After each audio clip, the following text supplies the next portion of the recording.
Hello everyone, welcome to my YouTube channel learn with Kanika.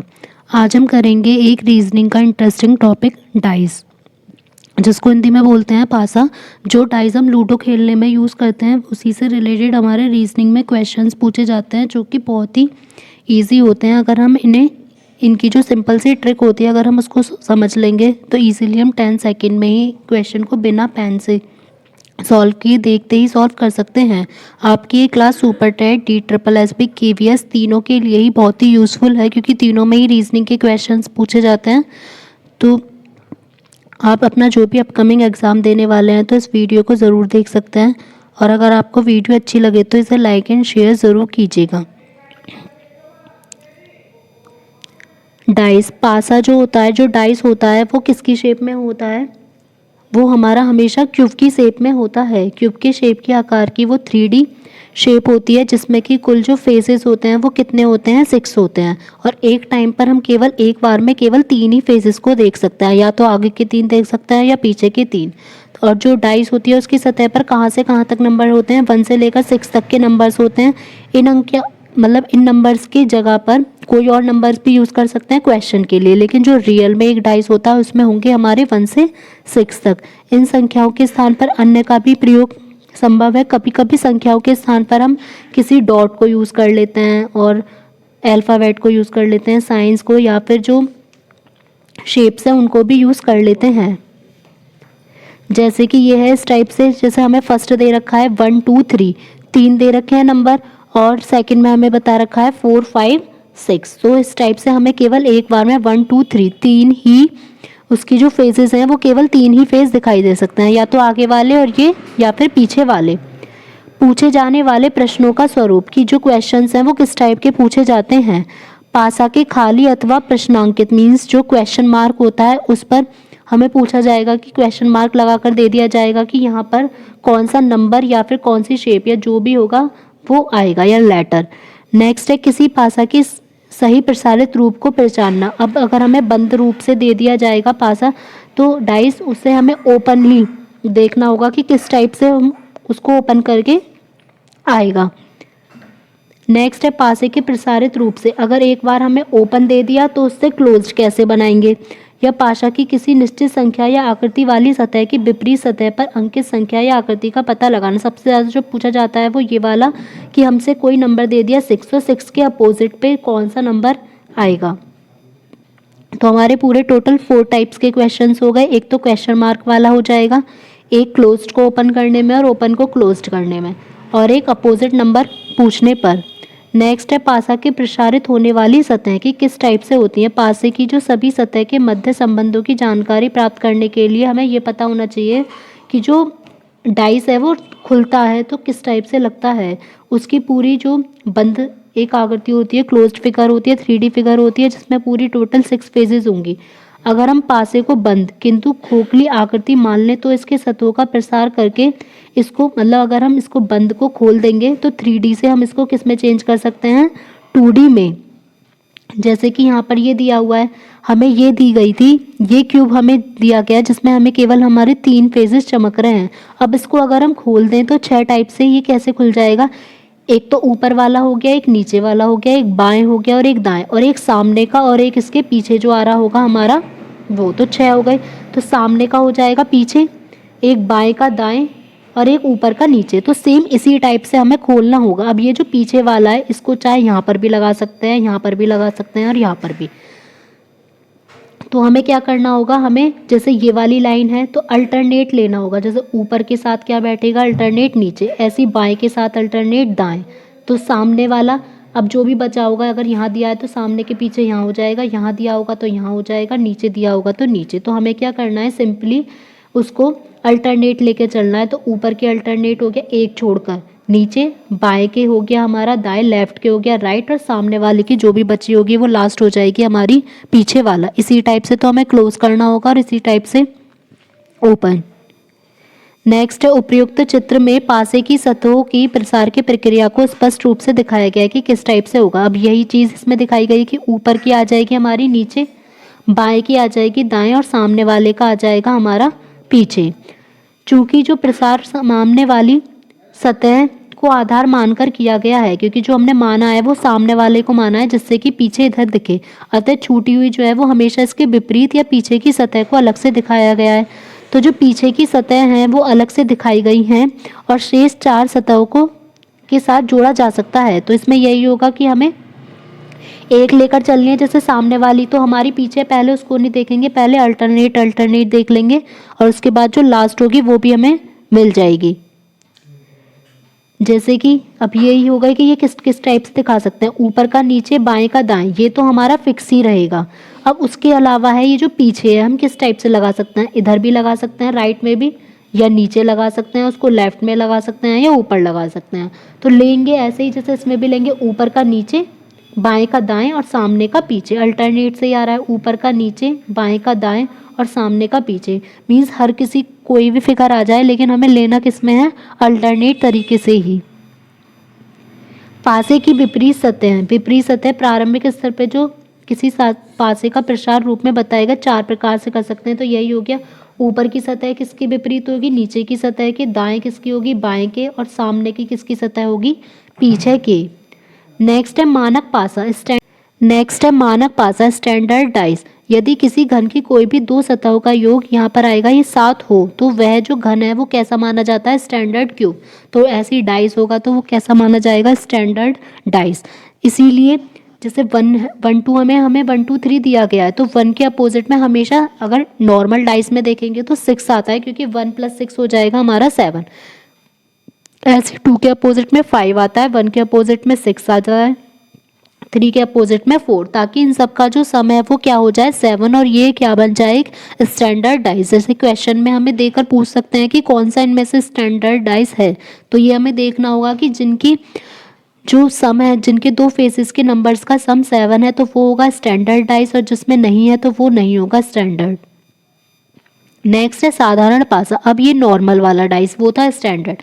यदि इसमें किसी भी पासे की 2 सतहों का योग 7 ना हो, मतलब ज़रूरी नहीं है यहाँ पर 7 हो, यहाँ पर नहीं आएगा, वहाँ था, तो उस पासे को हम बोलते हैं सामान्य पासा। जैसे इसमें कोई से भी हो सकती है, तो इसमें जैसे ये हो गया हमारा स्टैंडर्ड, वो नॉर्मल डाइस, क्योंकि यहाँ पर अब 1 के सामने ही दे रखा है 6, इसका मतलब 1 के पीछे कोई और नंबर होगा, 6 तो हो नहीं सकता, तो 7 तो बनेगा नहीं इसका सम।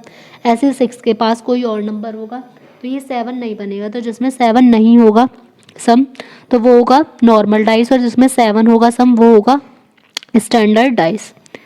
नेक्स्ट है कि अब विपरीत सतह, जो अपोजिट फेस है, वो कैसे ज्ञात करेंगे। अब ये भी याद करने का एक अलग अलग तरीका है। जैसे कि अगर हमें केवल एक ही क्यूब दिया है, अब ये एक क्यूब दे दिया जिसमें हमें 1 4 2, इस टाइप से हमें ये इसके फेजेस दे दिए हैं। अब दिए गए जो चित्र में 1 4 2 दे रखा था, इसमें कोई भी 2 सतहों का योग 7 नहीं है। जैसे 4 और 2 6 है, 2 और 1 3 है, 4 और 1 5 है। इसका मतलब तो ये हमारा नॉर्मल डाइस हो सकता है कि कोई भी, तो हम अपने आप से इसमें मानना पड़ेगा। अब यहाँ पर 7 तो आ नहीं रहा, तो कि हम अपने आप से मानेंगे अगर एक ही डाइस दिया होगा कि 1 के अपोजिट में हमारा क्या आ रहा होगा, 6। ऐसे 6 के अगर 6 होता तो 6 के अपोजिट में 1 आ जाता। 2 के अपोजिट में हमारा क्या आ रहा होगा, 5, और 4 के अपोजिट में क्या आ रहा होगा हमारा 3। तो हमसे जिस भी नंबर के अपोजिट में पूछेंगे वो हम बता देंगे। नेक्स्ट है कि यदि एक शब्द, अंक या चिन्ह एक समान हो। अब हमें 2 डाइस दे रखे हैं, 2 4 1 और 5 6 2। अब इसमें हम देखें कि 2 और 2 हमारे दोनों ही कॉमन हैं, तो हमें क्या करना होगा कि हमें 2 और 2 दोनों ही कॉमन है, और अगर हमसे 2 का ही पूछा हो, जो कॉमन होगा, हमेशा ये याद रखना है कि जो कॉमन नंबर होगा वो हमेशा होगा उसके जो भी हमारा मिसिंग नंबर है। तो 2 जो है वो हमेशा किसके अपोजिट होगा। अब देखें यहाँ पे 1 भी है, 2 है, लेकिन 3 नहीं है। अब 4 5 6 और सारे नंबर हैं, तो इसका मतलब जो 2 के अपोजिट है वो कौन सा नंबर होगा हमारा, 3। जो कॉमन नंबर होगा वो हमेशा एब्सेंट नंबर के बराबर होगा। दूसरे टाइप से इसको कैसे देख सकते हैं कि हमें यहाँ पर जैसे इसमें दे रखा है रोटेट वाली डायरेक्शन में, कि हमें इसको रोटेट करना होगा। जैसे कि यहाँ पर दिया है 2 4 3 और 5 1 2। तो अगर हमसे पूछा है कि 2 सबसे ऊपर है तो नीचे की तली में क्या होगा, इसके अब 2 टाइप्स हो जाएंगे। 2 के सामने हम देख लेंगे कि 2 तो हमारा कॉमन हो गया। अब एब्सेंट कौन सा है, 1 भी है यहाँ पर, 2 भी है, 3 भी है, 4 भी है, 5 भी है, 6। तो इसका मतलब हमें यहाँ पर क्या मिलेगा, अगर 2 से पूछा है, 2 सबसे ऊपर है तो नीचे कौन सा होगा हमारा 6। यहाँ पर ये ऑप्शन सी नहीं आएगा, ऑप्शन ए। अब नेक्स्ट है, अगर हम इसको रोटेट करके देखें तो रोटेट करके हमें कैसे देखना है, जो कॉमन है उसी से हम रोटेट करना शुरू करेंगे। पहले फर्स्ट वाले डाइस का लिखेंगे, 2 के बाद क्या आ रहा है 3, 3 के बाद क्या आ रहा है 4, फिर यहाँ पे नेक्स्ट वाले में 2 के बाद क्या आ रहा है 1, 1 के बाद क्या आ रहा है हमारा 5। तो 2 और 2 तो कॉमन है, इन्हें छोड़ देंगे। इसका मतलब 3 किसके अपोजिट में है 1 के अपोजिट में, 4 किसके अपोजिट में है 5 के अपोजिट में, और 2 किसके अपोजिट में बचा, जो मिसिंग है हमारा 6। तो अगर वही नंबर जो कॉमन दे रखा है उसी नंबर का अपोजिट पूछेंगे तो हम डायरेक्ट एब्सेंट नंबर से कर देंगे। लेकिन अगर पूछ ले 5 के अपोजिट कौन सा है तो हमको एक ही डायरेक्शन में उसको चलना होगा कि 2 से ही हम सेम चलेंगे, या तो क्लॉकवाइज चलें या एंटी क्लॉकवाइज चलें। जैसे इसमें आ गया यहाँ पर 2 4 3 पहला पासा, फिर 2 1 5, तो 4 के अपोजिट में 1 और 3 के अपोजिट में 5, तो 2 के अपोजिट में यहाँ पर क्या हो जाएगा 6, जो कि यहाँ पर मिसिंग था। नेक्स्ट है कि अगर दो शब्द अंक या चिन्ह समान हो, अभी तक तो हमारा केवल एक नंबर सेम था तो हमने कॉमन लेकर उसको कर दिया। अब अगर हमारे दो नंबर सेम दे रखे हों, जैसे कि यहाँ पर दिया है कि 2 3 4 और यहाँ दिया 5 3 2, तो इसका मतलब 2 और 3 दोनों में ही कॉमन है।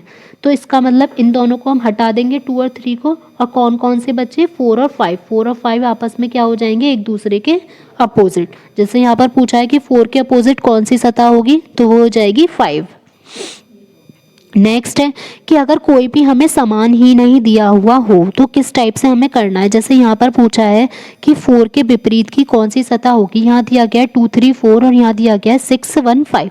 तो यहाँ पर दिए गए घनों में कोई भी अंक समान नहीं है, किंतु दोनों घनों में ऊपर की सतह पर क्या है, यहाँ 2 है और यहाँ पर है 6, अतः ये एक दूसरे के विपरीत होंगे।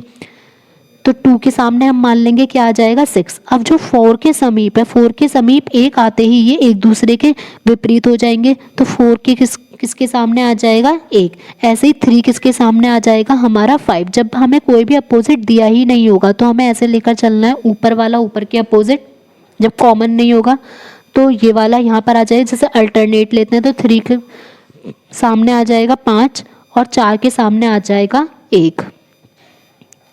नेक्स्ट है कि यदि 3 घन दिए गए हों, तो 3 घन दिए गए होंगे तब हमें किस टाइप से करना है। जैसे यहाँ पर पूछा है कि 3 के विपरीत कौन सा होगा, हमें क्या करना है, जो भी नंबर हमसे पूछा है हम पहले देखेंगे कि वो किन दो डाइस में कॉमन आ रहा है। एक तो थर्ड में और फर्स्ट में, हम दोनों में कॉमन आ रहा है 3 और 3।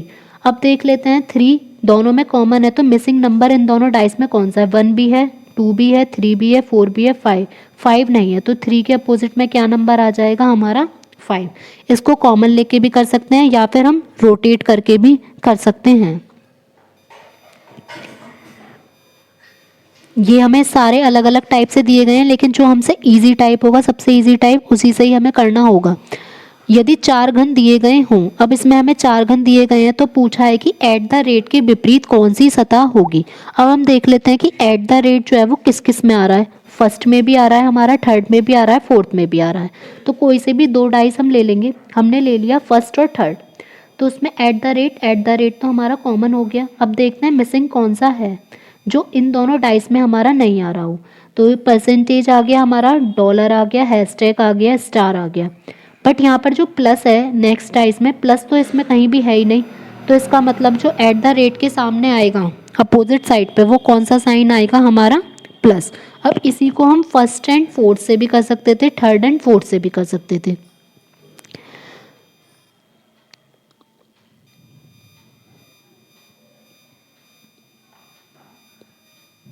अब नेक्स्ट है, अब यहाँ से हम 10 क्वेश्चंस करेंगे, फिर कल की क्लास में फिर से आगे के क्वेश्चंस करेंगे डाइस के, जिससे कि ये टॉपिक अच्छे से क्लियर हो जाएगा। निम्न पासा चित्रों के आधार पर 6 की विपरीत सतह बताइए। अब हमें बताना है कि 6 के अपोजिट में कौन सा आएगा, तो 6 जो है वो दोनों में ही कॉमन दिया गया है। जब कॉमन फेस हमेशा याद रखना है कि कॉमन नंबर जो होगा वो किसके इक्वल होगा, हमेशा एब्सेंट नंबर के। तो इसमें कौन सा एब्सेंट है, 1 है 2 है 3 है, लेकिन 4 नहीं है। तो 6 किसके अपोजिट में हो जाएगा हमारा 4 के। तो आंसर हो जाएगा डायरेक्ट यहाँ पर हमारा देखते ही answer option A fourth. Next है निम्न पासा चित्रों के आधार पर 3 की विपरीत सतह बताइए। अब यहाँ पर भी हमें 3 कॉमन दे रखा है, तो 3 कॉमन जो है वो एब्सेंट नंबर के इक्वल होगा। एब्सेंट क्या है हमारा यहाँ पर 5, तो आंसर हो जाएगा ऑप्शन बी 5। नेक्स्ट है निम्न चित्र में आर की विपरीत सतह पर स्थित अक्ष बताइए। इसमें कौन कौन से नंबर यूज हुए हैं ये भी दे दिया है, P Q R S T x. अब आर का हमें देखना है, तो आर हमें यहाँ पर आ गया कॉमन। अब आर के साथ हम देखते हैं, यहाँ पर पी दे रखा है, क्यू भी है और आर तो हमारा है ही, एस पी है, टी भी है, लेकिन एक्स नहीं है। ये एक्स यहाँ पर इसलिए बताया गया है क्योंकि हमें ये नंबर ही नहीं पता चलता कि नेक्स्ट वाला नंबर है कौन सा। तो आर किसके अपोजिट में हो जाएगा, एक्स के, तो आंसर हो जाएगा ऑप्शन डी। नीचे एक पासा की 3 स्थितियां दी गई हैं तथा उसके बाद 4 वैकल्पिक प्रसारित रूप दिए गए हैं। यदि पासे की सतह को खोल दिया जाए तो यह विकल्प किसके समान खुल दिखेगा, ये हमें बताना है। हमेशा हमें जब खोलने वाला डाइस होगा तो याद रखना है कि अपोजिट नंबर, जैसे कि अगर 1 के अपोजिट में 5 है तो हमने देखा था कि वो एक ही डाइस पे नहीं दिखेगा कि 1 और ये हमारा डाइस है, अगर हमारी 3 फेस दिख रही है तो उन 3 फेसों में 1 और 5 दोनों नहीं दिखाई दे सकते क्योंकि 1 के पीछे आ रहा होगा। तो यही देख के हमें इसको ओपन में देखना होगा कि कौन सा हमारा ओपन डाइस का होगा। अब हमें यहाँ दे रखा है 3 5 2 1 2 4 और 4 6 1। तो पहले हम ये देख लेते हैं कि कौन किसके अपोजिट है, ये पता होना चाहिए हमें नंबर। जैसे कि यहाँ पर 2 और 2 कॉमन है, तो 2 के सामने हमारा कौन सा नंबर आ रहा होगा, एब्सेंट। एब्सेंट नंबर यहाँ पर कौन सा होगा हमारा 6, 2 के सामने हो गया हमारा 6। नेक्स्ट देखते हैं सेकंड और थर्ड से, 4 और 4 हमारा कॉमन है, तो 4 के सामने हमारा कौन सा नंबर आ रहा होगा जो कि एब्सेंट है, 3। अब कौन सा बचा हमारा 5 बचा, 5 किसके सामने आ जाएगा 1 के, तो 2 और 6, 4 और 3 और 5 और 1 ये हमारे पेयर बन गए। अब इनको हमें ओपन डाइस में रख देना है, किस टाइप से रखेंगे, 5 और 1 अल्टरनेट लेने हैं, 5 और 1 बिल्कुल ठीक बैठ रहा है। 2 और 6, तो 2 और यहाँ पर बैठ रहा है हमारा 4, तो ऑप्शन ए हमारा रॉन्ग हो गया। अब बी में देखते हैं 3 के अल्टरनेट में 4 ये बिल्कुल ठीक है, 5 के अल्टरनेट में 1 और 2 के अल्टरनेट में 6, तो ये तो हमारा ऑप्शन भी ठीक है। सी देखते हैं 3 के अल्टरनेट में 1 आ रहा है, ये गलत हो जाएगा। यहाँ पर भी 3 के अल्टरनेट में 1 आ रहा है, ये भी गलत हो जाएगा। तो आंसर होगा हमारा ऑप्शन बी। नेक्स्ट है नीचे एक पासे का प्रसारित चित्र दिया गया है, इनमें से अब हमें देखना है कि ये कौन सा होगा। तो इसको अगर हम चेंज कर दें डायरेक्शन को तो कौन सी बनेगी। अब हम इसके देख लेते हैं अल्टरनेट से पहले कि हमारा कौन सा बनना चाहिए। तो एक्स के अल्टरनेट में क्या आ रहा है, बी, तो एक्स के अपोजिट क्या हो जाएगा हमारा बी। फिर ऐसे ही एस के अपोजिट में क्या आ रहा है हमारा पी, तो एस के अपोजिट में एस के अल्टरनेट में हो गया पी। अब कौन कौन से बचे, डी और टी, बाकी के हो जाएंगे हमारे दोनों डी और टी। अब देखते हैं कि ये यहाँ पर कहाँ पर सही बैठ रहा है। अब x के जो अल्टरनेट में यहाँ पर t आ रहा है जबकि क्या आना चाहिए था b, तो ऑप्शन ए हमारा रॉन्ग हो जाएगा। b में x के अल्टरनेट में b आ रहा है, बिल्कुल ठीक है। t के अल्टरनेट में d आ रहा है, ये ठीक है। और बाकी के बचे हुए दोनों हो गए s और p, तो आंसर होगा ऑप्शन b।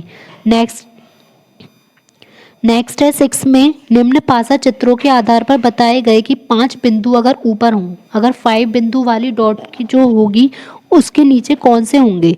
अब यहाँ देखते हैं कौन से कॉमन आ रहे हैं, 3 डॉट कॉमन आ रही है, तो 3 के सामने हमारी मिसिंग वाली होगी। मिसिंग कौन सी है, 5, तो इसका मतलब 3 और 5 एक दूसरे के आमने सामने होंगे, तो 5 डॉट के सामने हो जाएगा 3 बिंदु, और अगर 3 बिंदु के सामने पूछा जाता तो हो जाता 5 बिंदु, ऑप्शन फर्स्ट। नेक्स्ट है निम्न पासा चित्रों के आधार पर बताइए। क्वेश्चन 7, निम्न पासा चित्रों के आधार पर बताइए कि प्रश्नवाचक चिन्हों के स्थान पर क्या होगा। तो यहाँ पर हमें देखना है कि 2 क्वेश्चन मार्क दिए हैं कि इनकी जगह पर यहाँ पर क्या आएगा।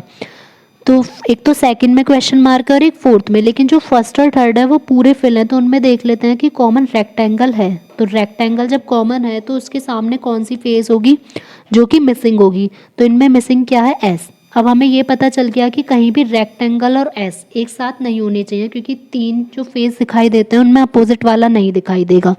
यहाँ एस है तो इस क्वेश्चन मार्क पे कभी भी रेक्टेंगल नहीं होगा, तो ऑप्शन सी तो हो जाएगा हमारा रॉन्ग। यहाँ पर भी ऐसे है तो यहाँ भी क्वेश्चन मार्क पर कभी भी रेक्टेंगल नहीं होगा, ऑप्शन बी भी हो जाएगा हमारा रॉन्ग। अब हमें ये पता चल गया ए और डी ऑप्शन से कि हमारे सेकंड वाले क्वेश्चन मार्क में क्या आएगा, यहाँ पर प्लस। अब हमें ये पता चल गया फर्स्ट वाले का, अब हम देख लेते हैं। अब यहाँ प्लस है तो फर्स्ट और फोर्थ से कॉमन लेते हैं, प्लस के सामने हमारा कौन सा बैठेगा जो कि मिसिंग होगा। फर्स्ट प्लस के सामने आएगा हमारा इक्वल। अब जहाँ भी प्लस होगा वहाँ हमारा कभी भी इक्वल नहीं हो सकता, ये हमें पता चल गया। लेकिन ये इन दोनों ऑप्शन में इक्वल का हमारा साइन नहीं है। अब हमारा थर्ड कौन सा बचा है, सर्कल। सर्कल के सामने होगा हमारा ट्राइंगल। अब यहाँ पर इस वाले क्वेश्चन में या तो हमारा सर्कल हो सकता है या हमारा ट्राइंगल हो सकता है, इन दोनों में से कोई भी आ सकता है, क्योंकि हमें यहाँ पर बताया नहीं गया कि कौन सी फेस होगी। तो यहाँ आंसर होगा ऑप्शन ए और डी बोथ, क्योंकि यहाँ कंफर्म नहीं कर सकते कि हमारा सर्कल ही आएगा या फिर ट्राइंगल, इन दोनों में से कोई भी एक शेप यहाँ पर आ जाएगी। नेक्स्ट नीचे 3 चित्र दिए गए हैं, इनमें से चित्र फर्स्ट और सेकंड एक ही पासे की 2 स्थितियां हैं। आपको बताना है कि क्या तीसरा चित्र भी इसी पासे की कोई स्थिति है या नहीं है। अब हमें फर्स्ट और सेकंड का दिया गया है, फर्स्ट और सेकंड में अब हम देख लेते हैं कौन किसके सामने होगा। 4 4 हमें कॉमन दिए गए हैं, तो 4 के सामने हमारा कौन सा आ जाएगा, मिसिंग नंबर 2। अब बाकी का पता करने के लिए हम इसको रोटेशन करेंगे। 4 के सामने इधर आएगा, हमें एंटी क्लॉकवाइज लेकर चल रहे हैं 3 और फिर आएगा 1। अब इधर 4 से एंटी क्लॉकवाइज चलेंगे तो 6 और फिर 5, मतलब 4 के सामने तो 2 हो गया, 3 के सामने 6 और 1 के सामने 5। अब यहाँ थर्ड वाले फेस में हमारे 3 और 6 एक साथ दिखाई दे रहे हैं, जबकि ये अपोजिट फेस हैं तो एक साथ नहीं दिखाई दे सकते, मीन्स थर्ड वाली जो आकृति है वो गलत है, तो यहाँ पर होगा ऑप्शन सी नहीं। नेक्स्ट, निम्न चित्रों के आधार पर पासे की सतह ओ की विपरीत सतह पर कौन सा अक्षर आएगा। हमें ये बताना है कि ओ के साइड में कौन सा आएगा। यहाँ पर हमें 3 फेस दिए गए हैं, फर्स्ट सेकंड और थर्ड। तो पासे की जो फर्स्ट और सेकंड है हमारी,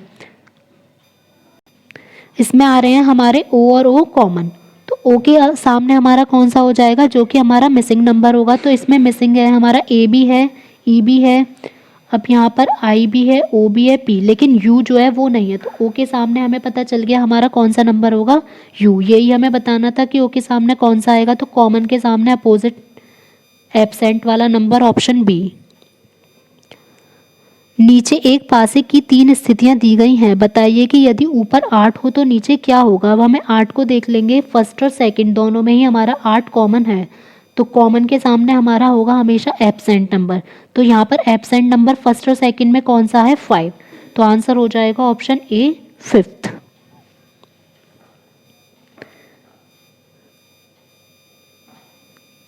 तो आज की क्लास में हमने डाइस की सिंपल ट्रिक और 10 क्वेश्चंस कर लिए हैं, तो होप सो कि आपको ये समझ में अच्छे से आ गए होंगे। सिंपल हमें 1-2 ट्रिक हैं, common number equals to absent number, और ओपन डाइस जब भी होगा हमें अल्टरनेट नंबर लेकर चलना है।